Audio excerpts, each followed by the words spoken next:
her neck burned from the boy's grip, bloodied but dismissed as a minor issue. Anxious to leave, she waved off concern and prepared to depart. Suddenly, a familiar voice, Jiangli, caught her attention in the crowd. Meanwhile, Wangchuan found Qi-chen safe but unconscious. Relieved by the news, everyone around her knew that she had been in poor health since young. Zhao Jingwei and the other girl supported her, and asked worriedly, Chen, are you okay? Why is your heart hurting all of a sudden? Now that Fu Ji's attention was drawn back to her again, she said in a whisper, I don't know, it just suddenly started hurting. Fu Ji didn't have time to worry about Qiao Nian, who was soaked all over. With a sullen face, he picked Qiao Chen up horizontally, and said to Zhao Jingwei and the others, I'll take her to the hospital. We're going to. Having just been told off by the old man, Zhao Jingwei and the others didn't have the face to stay here,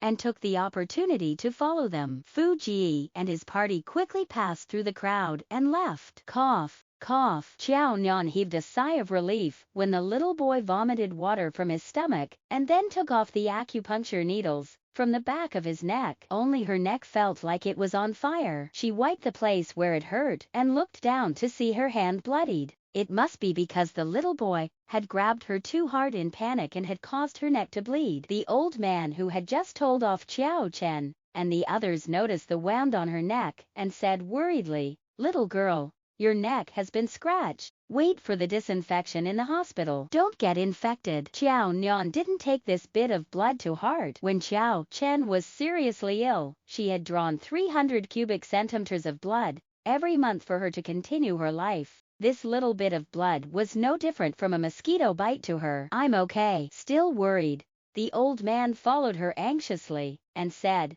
You should go to the hospital and get a doctor to examine you. The river water is dirty, and you've hurt your neck. It'll be bad if you get inflammation. By the way, little girl, did you study Chinese medicine before? I think your acupuncture skills are sophisticated, not like a novice. You're probably not in college yet at your age, right? Is someone in your family a Chinese medicine doctor? Maybe your grandma or your grandpa. People of his generation who knew Chinese medicine were very respected, and everyone believed in it. It was later when science and technology became more and more advanced, and only when Western medicine gradually became the first choice for everyone did Chinese medicine start to decline. He just watched Qiao Nian use acupuncture skillfully, and was curious how she knew it despite her young age. No, I just randomly did it. It was just good luck. There was a constant buzzing sound in her ears. Feeling a headache, Qiao Nian dug out tissue paper from her bag and wiped the blood off her neck. She then absently-minded waved off the old man. Since the child had been saved, she still had to go shopping for school tomorrow. At this moment, there was a commotion in the crowd,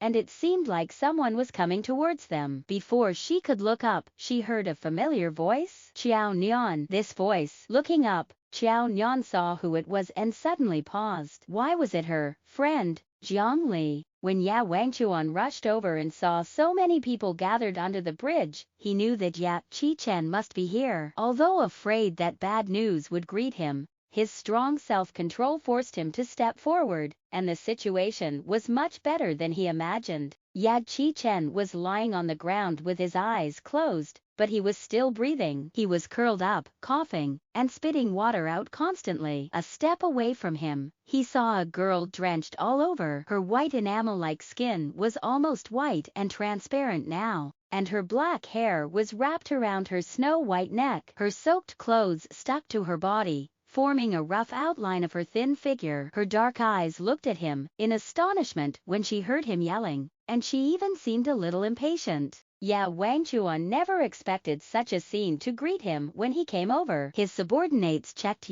Kitchen's body and reported to him in relief. Master Wang, young master is okay. He didn't fall into the water for long before he was rescued. He's unconscious and vomiting water. Let's send him to the hospital first, Wangchuan whispered. He watched as the drenched girl walked to the side, bent over, and picked up her shoulder bag as if to leave. The big sun in summer didn't mean the wind wasn't cold. Qiao Nian, stopping her, Wangchuan took off his coat and put it on her shoulders firmly. He grabbed her slender wrist and said, "Where are you going? I'll take you to the hospital." Her white skin was obviously slightly injured. Wang Chuan saw the bloodstain on her neck almost immediately. The marks of red broken skin were too dazzling on her snow-white neck. "The wound on your neck was because of Chen Chen. Did he know the kid?" Xiao Nian touched her neck and felt her hands become sticky with oozing blood. The kid panicked when he fell into the water. "It's not too serious. I don't have to go to the hospital.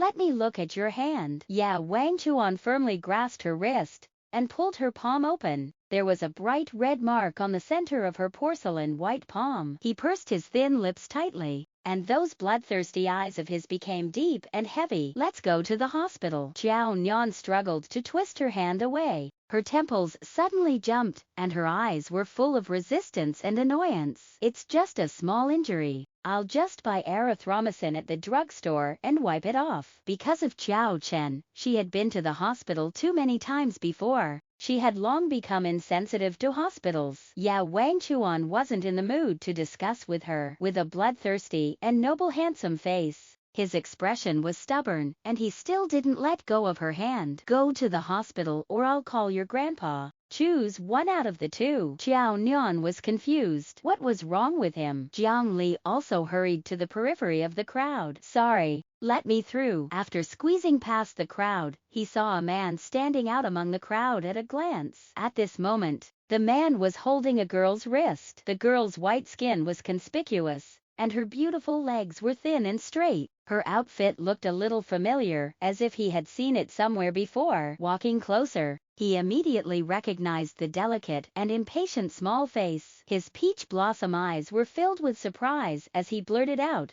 "Nian Nian, why are you here?" Xiao Nian didn't expect him to be here either. Besides a headache, she also felt a vague pain in her lower abdomen. She wondered if she had been in the water for too long. What was happening today? Didn't she read her horoscope when she went out today? "Master Wang." Jiang Li greeted Wang Chuan, then focused his attention on Xiao Nian. When he saw her dripping with water all over her body, his face turned pale, and he suddenly became anxious. "What happened? Why is Nian Nian drenched? Her neck's injured too." Jiang Li was at a loss. Fortunately, old master and his father weren't there, or they would definitely beat him to death upon seeing Xiao Nian like this. He looked around and asked Wang Chuan, "Master Wang, where's Qi Chen?" If Qi Chen had fallen into the water, why wasn't he in a hurry? Feeling the person he was holding struggling, Wang Chuan's eyes turned deep, and he quietly let go of her hand. "I've sent him to the hospital," he said with outstanding grace. "Is he okay?" Jiang Li was very nervous. The little ancestor of the Ye family was the whole family's treasure. It was fine if no major incident happened to him, but if something did, the whole city would be flipped over. Wang Chuan glanced to the side as if casually, but Xiao Nian could feel the aggression in his eyes. She frowned and felt her tummy ache even more. No way, her period was coming. "He's okay." Xiao Nian rescued him in time and gave him first aid, Wang Chuan said in a soothing tone, his voice dull and magnetic.